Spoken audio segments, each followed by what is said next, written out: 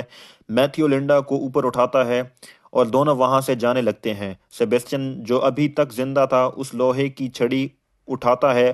وہ میتھیو کو اس چھڑی سے مارنے کے قریب ہے کہ اسے آگے ہی مل جائے۔